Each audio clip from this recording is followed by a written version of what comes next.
Esta historia es real. En Argentina, un paisano junto a su hermano robó, asesinó y atormentó familias durante casi una década. Humilló a la policía. Enfrentó a 800 hombres armados que no pudieron atraparlo, pero una pollera traicionera lo entregó a una lluvia de plomo que lo dejó a él y a su Fiat 1500 convertidos en un colador.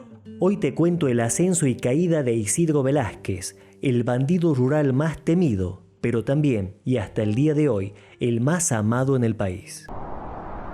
Martes 15 de mayo de 1928, Burucuyá, Corrientes, Argentina. En un rancho perdido en la espesura, un matrimonio pobre trae al mundo un varón que llora con tal fuerza que su grito resuena en el monte como un zapucay. Lo llaman Isidro Velázquez, apenas uno más entre los 22 hijos que tendrá la familia.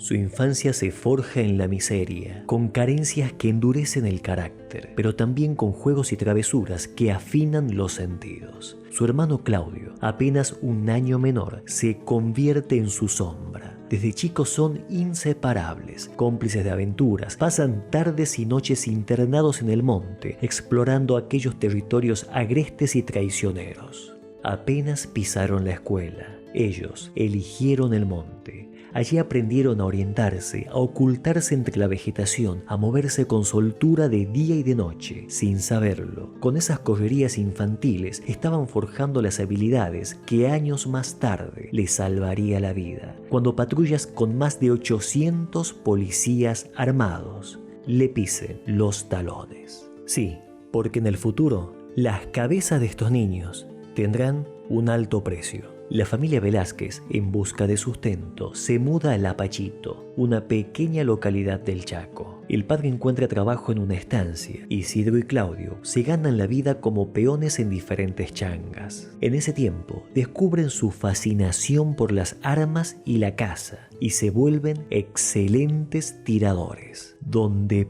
ponen el ojo, ponen la bala. Pero el fuego juvenil, sumado a la urgencia de resolver necesidades, los empuja a cruzar la línea y comienzan las malas andadas. En 1958 llega la primera acusación seria contra los hermanos Velázquez, el robo de un arado. Ellos juran que lo tomaron como pago de una deuda, pero la explicación no convence a las autoridades y son detenidos. Isidro logra salir en libertad porque no tenía antecedentes, pero Claudio ya arrastraba problemas con la ley y es sentenciado a 4 años de prisión. Mientras Claudio purga su condena, Isidro intenta enderezar su vida. Se muda a Colonia Elisa, consigue unas tierras, se casa, tiene hijos. Pasa los días partiéndose la espalda entre surcos de algodón. Un trabajo duro, apenas suficiente para sostener a la familia, pero que lo mantiene lejos de los problemas. Mantiene una buena relación con los vecinos y hasta llega a integrar la cooperadora escolar. Sin embargo, esa vida de hombre familiar le duraría muy poco. A fines de 1961, Claudio recupera la libertad, pero regresa peor de lo que había entrado. Se lo reconoce de inmediato. Siempre viste un poncho colorado, un sombrero paisano a la ancha ladeado a la derecha, que lo hace destacar en todos lados. Y en cada pueblo, su conducta desbordada deja huella. Bebe en demasía, recorre boliches y burdeles, y siempre termina involucrado en algún alboroto o pelea. Al reencontrarse con su hermano Isidro, Claudio lo arrastra nuevamente hacia su mundo. Le repite una y otra vez que ese trabajo de algodonero jamás lo sacará de la pobreza, y en cuestión de días los dos retoman los viejos tiempos y las malas andanzas.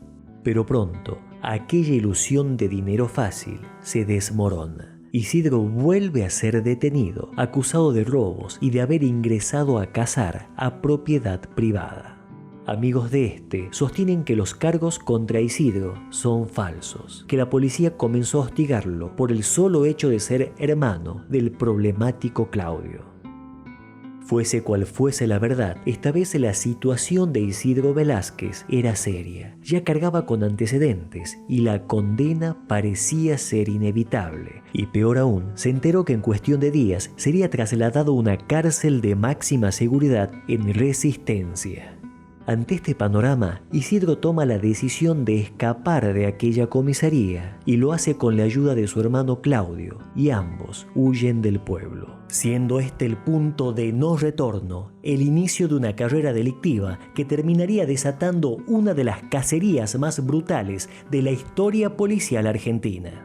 Pero al poco tiempo de aquella fuga se los identifica asaltando un almacén en Lapachito, pero en esa ocasión cruzan un límite. Le quitan la vida al propietario y a un cliente. Ya dejan de ser simples ladrones para convertirse en asesinos. La respuesta policial no tarda en llegar y pone en marcha la primer búsqueda de los Velázquez.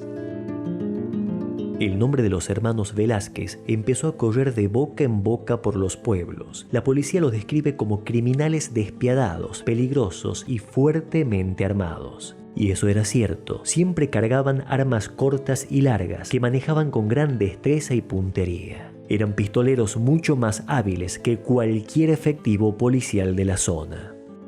El 25 de julio de 1962, una patrulla policial emboscó a los Velázquez. El pueblo se sacudió con el estruendo de un tiroteo feroz. Contra todo pronóstico, Isidro y Claudio consiguieron escapar ilesos, amparados en su dominio absoluto del monte. Los enfrentamientos con la policía se repetían una y otra vez. Y el final era siempre el mismo. Los Velázquez lograban escapar sin un rasguño, como si las balas no pudieran alcanzarlos. Las patrullas los perseguían con furia, pero apenas los hermanos ingresaban al monte, parecían desaparecer. Lo único que quedaba era el eco lejano de un zapucay, el grito festivo de Isidro anunciando que, una vez más, habían burlado a la ley. Tras aquellas primeras emboscadas fallidas, los Velázquez redoblaron la apuesta, irrumpieron en el bar del comerciante chino Chongping en Colonia Elisa y se llevaron 8.000 pesos y mercadería. Luego asaltaron al estanciero José Vicente Barrios, haciéndose de una fuerte suma en efectivo, y culminaron la semana con un tiroteo a caballo con la policía frente al propio destacamento de Colonia Popular. Con cada golpe, los Velázquez se volvían más despiadados. El 12 de agosto de ese año, en Lapachito, irrumpieron en el almacén de ramos generales de Antonio Marcelino Camps, a tan solo 2 cuadras de la comisaría. Detrás de la caja, la hija del dueño los reconoció. Isidro había sido compañero de escuela de su hermano. Asombrada lo increpó: «Isidro, no es posible que nos hagas esto». Pero los delincuentes siguieron exigiendo el dinero. Presa de la rabia, la joven intentó sacar un arma oculta tras el mostrador, pero Claudio fue más rápido y la derribó de un culatazo. Inmediatamente el local estalló en plomo. Los propietarios del almacén desenvainaron sus armas para defender la tienda y los Velázquez respondieron con furia. El tiroteo dejó 2 muertos. Uno, un cliente inocente. Y el otro, el hijo del propietario, el muchacho que había compartido la primaria con Isidro. Este, pistola en mano, intentaba defender a su familia cuando cayó abatido con un disparo en la cabeza. Así, los hermanos Isidro y Claudio Velázquez sumaban 2 víctimas más a su prontuario. 2 semanas después de aquel trágico episodio, los Velázquez incurrieron en una nueva modalidad delictiva. Atravesaron un tronco sobre Ruta 16 entre Resistencia y Presidencia Roque Sáenz Peña y asaltaron a un distribuidor de cigarrillos y a un viajante de comercio, obteniendo un botín considerable. En los meses siguientes continuaron sus delitos, asaltaron a un acopiador de granos y a un agricultor, y para no perder la costumbre se tirotearon con una comisión policial cerca de Colonia Elisa, donde resultaron heridos 2 agentes. Según la policía, esta vez uno de los hermanos había sido herido. Aseguraban que Isidro Velázquez había escapado con un balazo en la pierna, pero en el pueblo nadie lo creyó. Para los vecinos eran mentiras de los uniformados que no querían mostrarse tan humillados. Y como si fuera poco, Isidro había inventado su propia marca.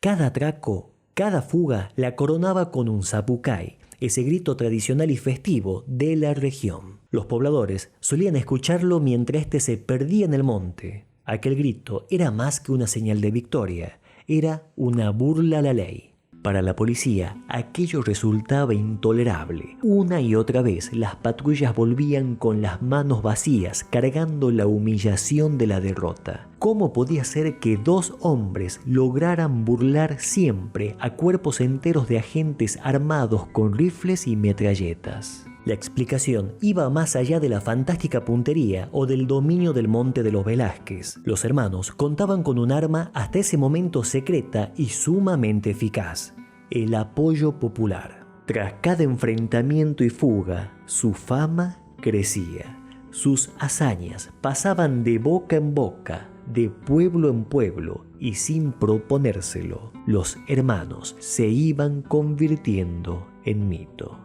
La simpatía hacia los Velázquez tenía una explicación clara. Los sectores más pobres de la región, tanto criollos como aborígenes, jamás se sintieron representados ni protegidos por la policía. Al contrario, la padecían.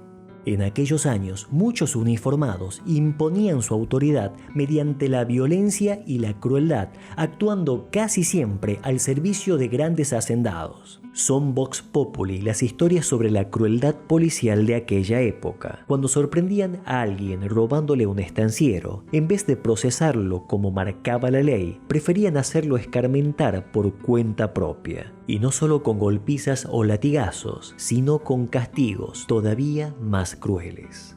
El cuatrero, por ejemplo, tenía reservado un tormento especial: el estacamiento. Lo ataban de manos y pies en el patio de la comisaría y lo dejaban allí días enteros, sin agua ni comida, bajo el sol abrasador del Chaco.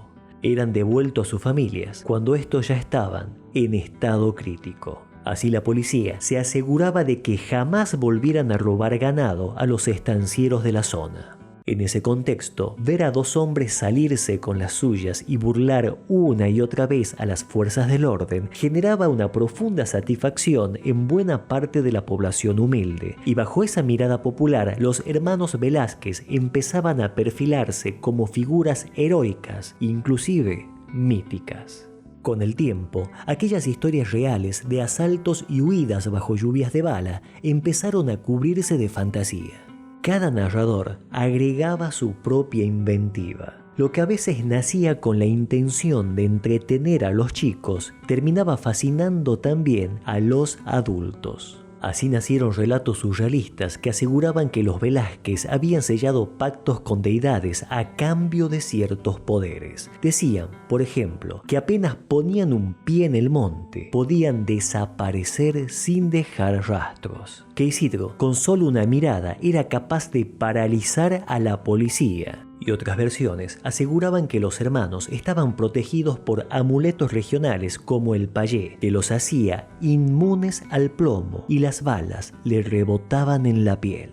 Por eso, cada vez que los Velázquez aparecían en un pueblo, el lugar entero se revolucionaba. La gente se acercaba a saludarlos e Isidro, consciente de ese privilegio, respondía con gran simpatía. Comenzó a tomar parte del dinero obtenido en sus asaltos y a repartirlo entre los más humildes, los cuales, lógicamente, eran la mayoría de los habitantes. También solía comprar o robar frutas de los almacenes y repartirla entre los niños para hacerse del cariño de estos. Y en las tabernas solía ganarse la complicidad de los mayores, invitando rondas para todos. De esta manera se garantizaban el apoyo incondicional de los pobladores. Nadie los delataba y, es más, los protegían. Los paisanos le daban información sobre los senderos más seguros y desconocidos del lugar y los alertaban bien aparecía una patrulla en el horizonte. Así, de manera instintiva, Isidro fue tejiendo una red de favores, un populismo rural que los protegería durante años. Pero esa misma red de protección popular sembró un exceso de confianza en los hermanos que al poco tiempo pagarían demasiado caro. Según la versión oficial, el 21 de mayo de 1963, Claudio cumplía 33 años y decidieron festejarlo a su manera. Llegaron a un paraje de Costa Guaycurú y asaltaron un almacén. pero esta vez, en vez de robar y huir, se quedaron a festejar. Se sentaron a beber, impidiendo bajo amenaza que nadie se retirara del lugar. Y es más, invitaron a todos a sumarse al festejo. «Tomen lo que quieran, yo invito», gritaba Claudio, ofreciendo la bebida recién robada. Con el paso de las horas y la mayoría ya alcoholizados, comenzaron trifulcas y alborotos que terminaron atrayendo a la policía. 2 efectivos irrumpieron en el lugar y al reconocer a los delincuentes se desató un intercambio de disparos. Claudio, que estaba sumamente ebrio, fue alcanzado por un proyectil y cayó muerto allí mismo, irónicamente, el día de su cumpleaños. Otras versiones sostienen que no fue la policía quien lo mató, sino un vecino de la zona.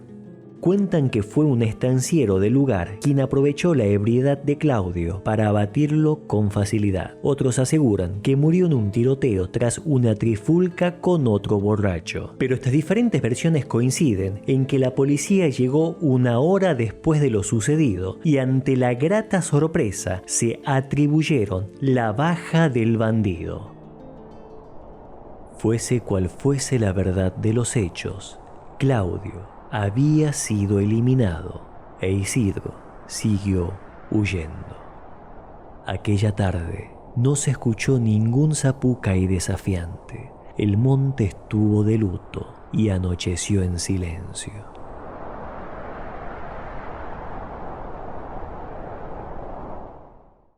La muerte de Claudio fue un golpe brutal para Isidro. De un día para el otro quedó solo, sin su hermano, aquel cómplice inseparable con quien había construido una asombrosa carrera delictiva. Durante casi 1 año no volvió a saberse de él. Su silencio fue tan profundo que hasta la propia policía comenzó a fantasear. Tal vez Isidro, decían, anduvo mal herido y se dejó morir en algún rincón del monte. La búsqueda continuó. Rastrillaron caminos, esteros, rancherías. Buscaban cualquier prueba, un cuerpo, un jirón de ropa, un arma, pero no encontraron nada.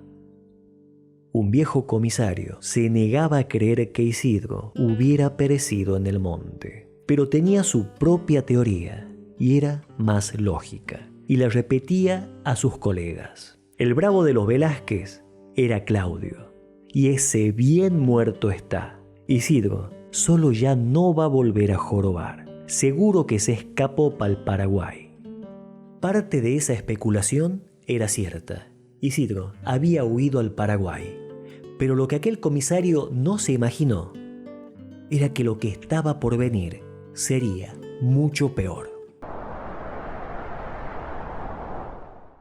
Pasó apenas 1 año y entonces Isidro Velázquez volvió a aparecer en la escena delictiva, motivado no solo por la miseria en sus bolsillos, sino también por un rencor ciego, una sed de venganza contra aquellos que le habían arrebatado a su hermano. Aquel viejo comisario tenía razón en algo. Isidro Velázquez no sabía andar solo. Necesitaba un socio. Y lo encontró. Se llamaba Vicente Gauna, alias El Chiflón, de 21 años y dueño de un prontuario que helaba la sangre. No era un ladrón común, era un asesino, un psicópata del gatillo fácil, acostumbrado a resolver cualquier problema con disparos. Esta nueva dupla de Isidro no se parecía a la anterior, era más oscura, más brutal. Al principio fueron atracos a empresas y bancos, pero pronto entendieron que existía un delito con menor exposición, mayores ganancias y, sobre todo, ideal para desplegar sus respectivos talentos: el secuestro extorsivo. Ya no apuntaban a almaceneros ni comerciantes, sino a grandes estancieros, ganaderos y empresarios. En ese terreno, la dupla se movía como pez en el agua. Isidro, haciendo uso de su inteligencia y personalidad manipuladora, mientras Gauna desplegaba su filo sádico, capaz de quebrar a cualquier víctima. Diciembre de 1966. La dupla Velázquez-Gauna dio uno de sus golpes más repudiables. Fue en el pueblo de Laguna Blanca. La víctima, don Pedro Buenaventura Panzardi, comisionado municipal ad honorem del lugar.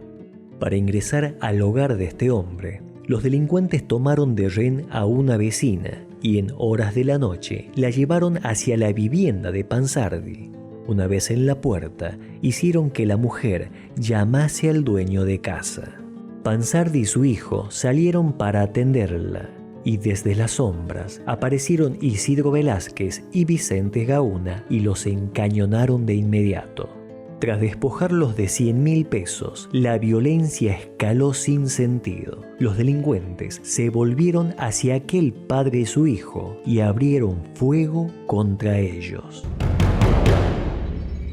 El joven Panzardi recibió 3 disparos en el torso, de los cuales logró sobrevivir.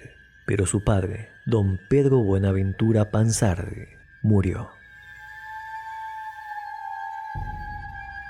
Este crimen sacudió la opinión pública, tan así que algunos comenzaron a replantearse el apoyo y la simpatía que hasta entonces sentían por estos bandoleros. Los pobladores más fanatizados con estos delincuentes decidieron separar las aguas, apartar la figura de Isidro de la de Gauna, y en los pueblos sus seguidores repetían la misma defensa. Isidro no mató al intendente, fue Gauna. O Isidro intentó frenar a Gauna, pero no logró hacerlo. Una extraña lógica que se resumía en Vicente Gauna, criminal malo, Isidro Velázquez, criminal bueno. Pero a la hora de la verdad, tras este aberrante hecho, los dos siguieron delinquiendo juntos, como si nada hubiese pasado. Que esta dupla se hiciera famosa por atacar principalmente a hombres adinerados disparó en demasía su fama en la región y agrietó aún más la opinión pública sobre ellos. Para los más pobres, para los peones del obraje, Isidro era una suerte de Robin Hood criollo, el que le robaba a los ricos para repartir entre los pobres. Pero la mirada de la otra parte de la sociedad, la más letrada y acomodada, era muy distinta. Allí no había admiración ni romanticismos, solo bronca y temor.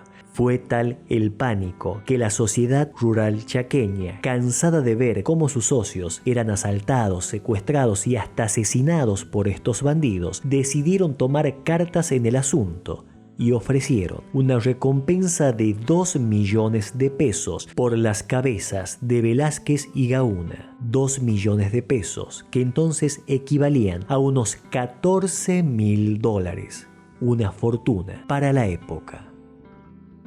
De pronto el Chaco empezó a parecerse al lejano oeste de las películas norteamericanas. Los pueblos se llenaron de carteles de buscados con la fotografía de Isidro Velázquez y Vicente Gauna. Debajo de sus fotografías se leían las acusaciones: ladrones, asesinos, e incluso se los acusaba de abusar de niñas. Este último delito siempre fue rechazado por los simpatizantes de Velázquez, aduciendo que no consta en los registros policiales. Este plan no salió como las autoridades esperaban. Estos carteles no despertaron en la población el miedo ni el rechazo esperado. Los afiches aparecieron sobrescritos con frases de aliento para los fugitivos. Viva Isidro Velázquez, dejen en paz a Velázquez, e Isidro, el pueblo está contigo. Con estos gestos, parte de la población les mostraba lealtad a los bandidos. Por ende, la campaña que debía sembrar terror terminó en cierta manera consolidando aún más el mito de Isidro Velázquez. A principios de 1967, tras aquel repudiable crimen, Velázquez y Gauna siguieron atacando a familias acaudaladas de la región. Primero secuestraron a Aldo Giussano, hijo del estanciero Bautista Giussano, y después al empresario Antonio Persogua. Las familias tuvieron que pagar 3 millones de pesos por la liberación de cada uno, convirtiéndose este en uno de los rescates más caros de la historia delictiva de aquel tiempo. La humillación de la policía era total. Con todos sus recursos no lograban atrapar a 2 forajidos. Ese año, en un enfrentamiento, Isidro Velázquez había eliminado al agente Ángel Peloso. Y para el colmo, comisarios comenzaron a recibir papeles firmados por el propio Isidro Velázquez. En ellos no solo se burlaba de las fuerzas, sino que también revelaba su faceta hasta entonces desconocida, la artística. Isidro había sabido ser un fanático de las tiras cómicas de los diarios, hasta el punto que él mismo solía dibujar sus propias historietas donde le gustaba ridiculizar a sus perseguidores. Esta que aparece en pantalla, conservada como parte de la documentación oficial del caso, fue hecha de puño y letra de Isidro Velázquez. En ella, entre trazos burdos y faltas de ortografía, se mofa abiertamente de la ineptitud policial. Como diría mi madre, Isidro se estaba comprando todos los números del sorteo. La brutalidad de los crímenes atrajo de inmediato la atención de los grandes diarios porteños. Desde el Poder Ejecutivo Nacional bajó la orden de redoblar los esfuerzos para atraparlos. Pero en el ámbito policial, los altos mandos, ya hartos de estos forajidos, dictaron la cacería. Esto significaba que ya no habría intento de arrestos. Si Velázquez o Gauna aparecían, la orden era disparar a matar, sin mediar palabras. El flamante jefe policial provincial, el capitán retirado Aurelio Acuña, se puso al frente con una movilización sin precedentes en la región. 800 hombres bien armados, con perros, comunicaciones y helicópteros, salieron en persecución de los fugitivos. Cortaron caminos, tomaron pueblos y peinaron montes. La inteligencia ubicó a Velázquez y a Gauna en general obligado, y el operativo se desplegó hacia allí y efectivamente los encontraron, desatándose un feroz enfrentamiento y sumaron una nueva muerte cuando abatieron al agente Juan Ramón Mieres. Según crónicas de la época, las patrullas mantuvieron cercados a los bandoleros durante 15 días. Altos mandos ya le anticipaban a la prensa la inminente captura. No había manera que dos hombres atravesaran un cerco humano de 800 efectivos. Pero estos prófugos no eran cualquiera y una vez más consiguieron escapar. Este enorme movimiento de fuerzas y recursos fue tan inútil que quedó en la historia con el nombre de Operación Fracaso. Tras esta fracasada operación, la policía entendió que el exceso de fuerza no era la fórmula para atrapar a estos bandidos, sino la inteligencia. Según la versión oficial, fue un joven ebrio en una taberna de Machagay el que soltó la lengua y dejó ver la punta de un enorme ovillo de pruebas. Un jovencito de 14 años, de condición humilde, borracho y feliz, hacía alarde ante sus amigos con un billete de 10.000 pesos, toda una fortuna para un adolescente. Cuando sus amigos le preguntaron si de dónde había sacado ese dinero, el jovencito aseguró que se lo había dado el mismísimo Isidro Velázquez. Esto llegó a oídos de la policía y en cuestión de horas ya se encontraba sentado frente al comisario. Ante un apriete por parte de los uniformados, el jovencito, muy asustado, lo contó todo. Este hacía changas de recadero en el pueblo y un día fue a hacer un mandado a la casa de la maestra Leonor Marinovich de Cejas y allí se topó con un hombre muy parecido al de la foto de los carteles de buscado y muy similar a cómo la gente describía a Isidro Velázquez. El jovencito lo supo de inmediato, entregó el mandado y antes de retirarse, este hombre se acercó a él y le entregó una propina, un billete de 10.000 pesos. Esa acción terminó de convencer al joven. Ese imponente hombre era nada menos que el gran Isidro Velázquez. Tras esta declaración, la policía comenzó a investigar al matrimonio Cejas. Alberto Cejas era el marido de la maestra que trabajaba de administrativo en el correo local. Y durante la pesquisa apareció también el nombre de Ruperto Aguilar, quien fuera el cartero del pueblo. Tras una tarea de inteligencia, el matrimonio Cejas y el cartero Aguilar fueron detenidos y llevados a declarar. Según ellos, fueron acorralados de tal forma por la policía que terminaron confesando que sí conocían a Isidro Velázquez. Aseguraron que solo eran amigos del delincuente y que una que otra vez le dieron asilo. Tiempo después, en una nota periodística, Ruperto Aguilar, el cartero, aseguraría que fue él quien tuvo el primer contacto con Velázquez y que más tarde fue quien se lo presentó a su compañero de trabajo, Alberto Cejas, y que luego Cejas llevó al delincuente a su casa para presentárselo a su esposa, una treintañera y atractiva maestra rural que deslumbró desde el primer momento a Velázquez.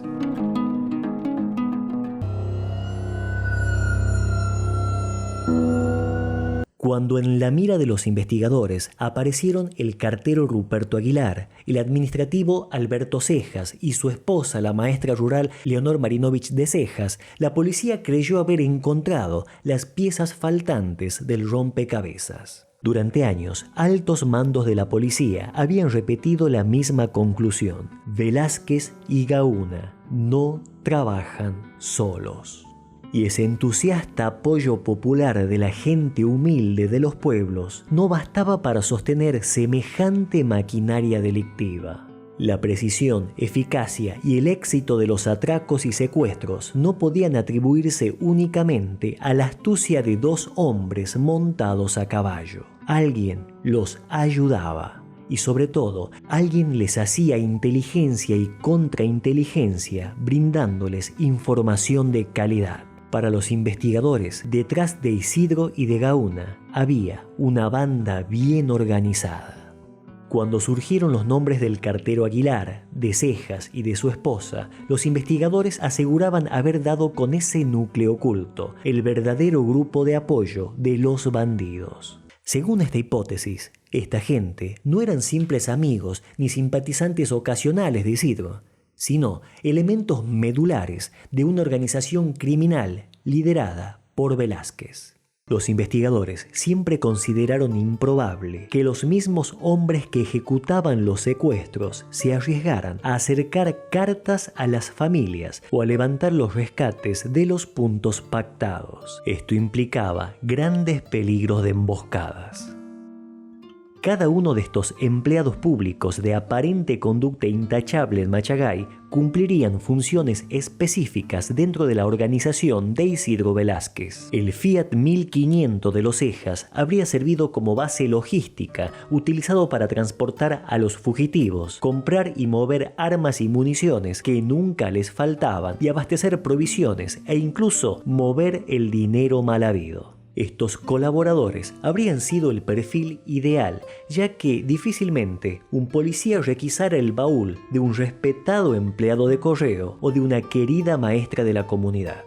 El cartero habría sido el elemento estratégico de la organización, ya que en sus recorridos diarios en bicicleta o a pie conseguía tener un contacto permanente y de primera mano con los pobladores, recabando así información clave, movimientos policiales, opinión pública, incluso acceso a familias adineradas y así poder conocer detalles y movimientos de estas. No era casual, según esta teoría, que los bandidos parecieran manejar datos de primera mano. Por ejemplo, en el secuestro de Guisano, los delincuentes sabían con exactitud que la familia acababa de vender un campo por un monto casi idéntico al que pidieron de rescate. Los investigadores creen que estos no solo se limitaban a tareas de logística o inteligencia, sino también al acopio, ocultamiento y administración del dinero mal habido. Y es una teoría bastante lógica. Tras tantos atracos y secuestros, los bandidos habían amasado una enorme fortuna en efectivo. Y resultaba imposible que dos forajidos sin guarida fija anduvieran de monte en monte, cargando costales o baúles repletos de billetes. Alguien recogía, ocultaba y administraba ese capital. Alguien debía conseguir y pagar las armas, las municiones, las provisiones e incluso, aunque la policía siempre lo negara, se sospecha que también se sobornó a uniformados a cambio de información. Se cree que con el tiempo, la maestra comenzó a tener una función importante dentro de la organización, ya que según trascendidos, la inteligencia policial la habría detectado comprando en Resistencia con dinero marcado proveniente de un rescate. La policía siempre dio por hecho que el matrimonio Cejas habría ocultado a Isidro en varias oportunidades en su casa en Machagay. Por eso en el pueblo siempre se rumoreó que esta mujer había mantenido un intenso romance con Isidro Velázquez a espaldas de su marido. Bajo esta hipótesis, se derrumbaba esa imagen romántica y cinematográfica de Velázquez y Gauna, que los mostraban como dos llaneros solitarios y rebeldes que se valían del monte para sobrevivir, sino que fueron líderes de una organización criminal aceitada. La policía, tras interrogar al matrimonio Cejas y al cartero Aguilar, les dio dos opciones: colaborar para entregar a los bandidos o ser detenidos, expuestos y procesados bajo cargos de encubrimiento. ¿Y saben qué pasó? Los tres aceptaron cooperar. En otras palabras, traicionar, entregar a Isidro Velázquez y a Vicente Gauna. Y era lógico, era tiempo de salvar el pellejo propio. Tras este acuerdo, las fuerzas policiales elaboraron un muy arriesgado plan, menos aparatoso que la Operación Fracaso, pero más creativo y sobre todo secreto, donde la maestra y el cartero serían la carnada para cazar de una vez por todas a los fugitivos. Para este operativo solo se seleccionaron 30 efectivos y se lo denominó la Operación Silencio. La maestra, presionada por las autoridades, mantuvo el contacto con Isidro Velázquez. Este confiaba ciegamente en ella y acordó el próximo movimiento. Ya tenía planes y víctimas señaladas para futuros golpes. Velázquez le indicó el lugar y la hora en el que ella, junto al cartero Aguilar, debían pasar a recogerlos, a él y a Gauna.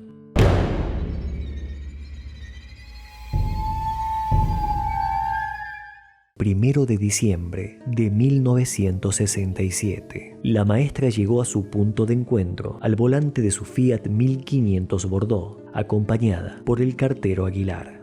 Detuvieron el vehículo en el lugar acordado y desde los yuyales aparecieron Isidro Velázquez y Vicente Gauna. Conversaron brevemente sobre la situación y Aguilar les aseguró que no había visto ningún peligro por la zona y enseguida subieron al coche.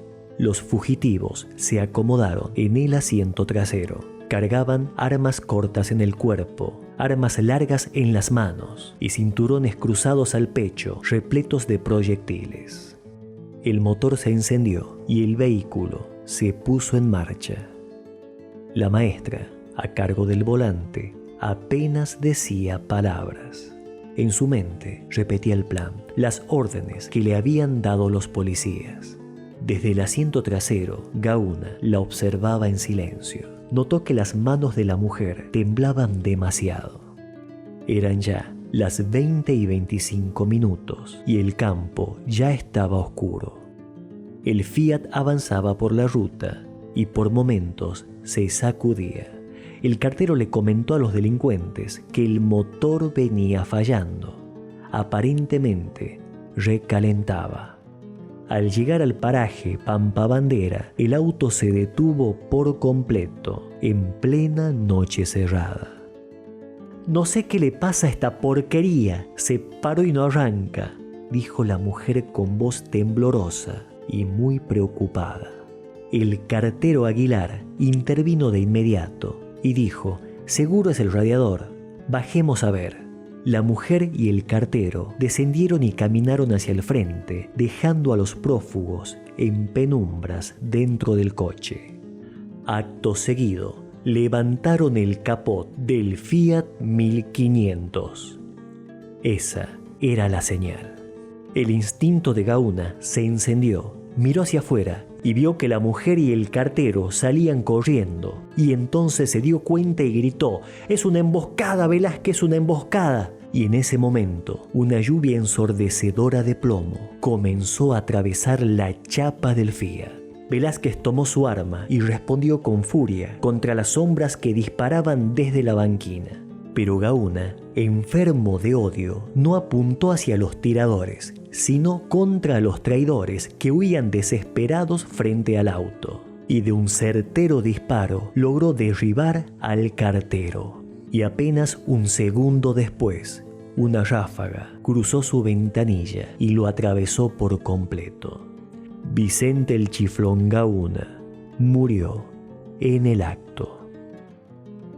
Según informes oficiales, en ese enfrentamiento se dispararon más de 500 proyectiles. Tras el grito de alto el fuego, la policía se acercó con cautela al Fiat 1500 convertido en un colador. Adentro, el cuerpo de Gauna yacía sin vida. Pero increíblemente, Isidro Velázquez no estaba allí. Había logrado escapar bajo aquel infierno de plomo. Solo llevaba un disparo en el brazo y otro en la pierna, y fiel a su costumbre, emprendió la huida hacia el monte. Los policías, ciegos y desesperados, comenzaron a gritar: «¡Prendan las luces! ¡Prendan las luces!». Un agente corrió hacia una patrulla apostada a un costado y encendió los faros. A lo lejos, la luz alumbró al fugitivo, que corría cojeando rumbo a la espesura. Una vez más, la policía se lanzó tras él. Velázquez, con su Winchester en mano, corría y se volteaba para disparar contra sus perseguidores, hiriendo así al cabo Santos Medina. Contra toda lógica, 30 hombres contra uno, avanzó más de 300 metros. La primera línea de árboles estaba a escasa distancia. Parecía que una vez más lo iba a lograr. Pero una nueva descarga, desproporcionada para un solo hombre, lo derrumbó. Cayó frente a un árbol, a pocos pasos del inicio del monte que tantas veces lo había salvado. El silencio se adueñó de la noche. La patrulla avanzó con cautela hasta el cuerpo. Pese a semejante descarga, el hombre aún respiraba. Los policías lo rodearon. Y a pesar de que este bandido era su principal enemigo, no pudieron evitar sentirse impresionados al ver cómo éste intentaba sentarse con la intención de alcanzar su arma, que había caído a escasos centímetros de su cuerpo. La versión oficial sostiene que Isidro Velázquez, en cuestión de minutos, colapsó y se apagó por completo. Pero en las calles afirman que fue rematado por uno de los jefes. Fuese cual fuese la verdad, tanto policías como seguidores coinciden que Isidro Velázquez fue un hombre difícil de atrapar y duro para morirse. La leyenda afirma que Isidro Velázquez, antes de morir, lanzó su último zapucay como una muestra de valentía y entereza. Pero la policía siempre negó esta versión y sostiene que los únicos que festejaron fueron ellos. Tras casi una década de persecuciones, enfrentamientos y humillaciones, varios miembros de la fuerza lanzaron potentes gritos al cielo, aliviados de que por fin la cacería había terminado. Y así fue. Llamaron al fotógrafo de la fuerza y posaron orgullosos junto al cadáver de Isidro Velázquez, todo un trofeo para ellos.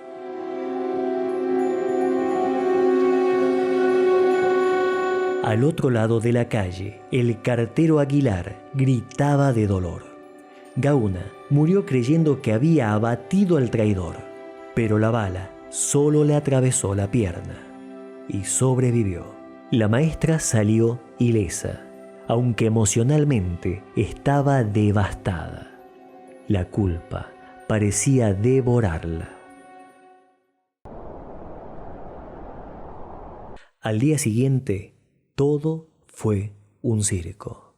Un circo necesario, según las autoridades. Cargaron los cuerpos en un acoplado y lo pasearon por el pueblo, exhibiéndolos para que a nadie le quedara dudas. Isidro Velázquez no era imbatible, ni tenía poderes. Estaba ahí, muerto.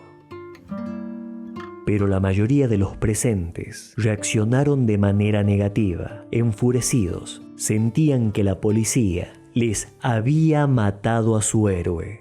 Un grupo de vecinos lavaron y prepararon los cuerpos, les rezaron, los lloraron y les dieron una cristiana y multitudinaria sepultura. Isidro Velázquez, el hombre, había muerto, pero el mito acababa de nacer.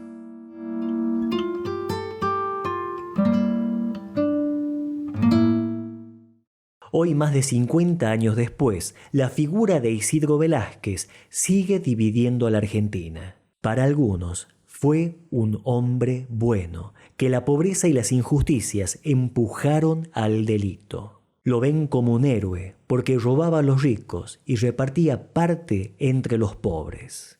Incluso hay intelectuales que resignificaron su imagen, proclamándolo rebelde, revolucionario o símbolo de la lucha popular contra el sistema, asegurando que aquellos delitos eran en realidad una forma de la lucha social.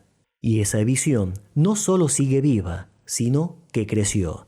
Hoy existen grupos que veneran a Isidro Velázquez como un santo popular, con cabalgatas y celebraciones al estilo del Gauchito Gil. Pero en la vereda del frente está un sector de la sociedad que lo repudia, los que lo ven solo como un ladrón y un asesino. Hábil, escurridizo, con una historia impactante, pero delincuente y violento al fin. Así lo expresó una nieta de Pansardi, quien repudió públicamente esa idolatría hacia Isidro Velázquez, ese hombre que junto a un socio arrebataron cruelmente la vida de su abuelo. Y ante esta grieta en los valores, aparecen preguntas inevitables. ¿Puede la pobreza y el hostigamiento convertir a un hombre bueno en un ladrón, secuestrador y asesino? ¿Se puede justificar tanto horror con frases que actualmente circulan en redes como Isidro Velázquez fue un bandido bueno porque solo atacaba a los ricos? Me gustaría conocer tu opinión acerca de este tema, porque aunque hayan pasado más de 5 décadas, este dilema sigue más vivo que nunca. Mi nombre es Matías Ángel y esta fue otra edición de Tucumán Radio. Suscríbete a este canal, así podamos seguir produciendo este tipo de contenido. Te dejo este video donde te cuento la verdadera historia del Gauchito Gil. Te mando un gran abrazo.